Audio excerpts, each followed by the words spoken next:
Сәлем достар, сәлем. Бүгін бізде пончики, сүт, қант, аштығы қосып, апара жасап, 10-15 минутқа қалдырамыз. Көтерілген апараға жұмыртқамызды саламыз, май саламыз, сөйтеміз де жұмсақ қылып, жақсы қамыр елейтін боламыз. 1 сағатқа қалдырамыз, 1 сағаттан кейін осылай әдемі болып көтеріледі.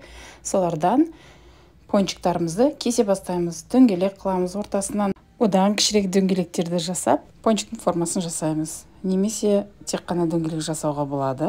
Міне осылай қызып тұрған майда орташа отта пісіріп аламыз. Глазурьға бізге бетіне қара шоколад, ақ шоколад, оған 1 қасық сүт, 1 қасық май қосып жасаймыз. Жаңағы мендегі дөңгелек пончиктар тек қана сахарный пудрамен ұсындым. Және осындай балаларға арнап шоколадпен жасадым, ақ қара шоколадпен, және бетін өз қолымнан келгенше әрледім. Посыпкалар кез келген дүкенде сатылады, және шоколадтармен. Рецепт описаниеда, ас болсын.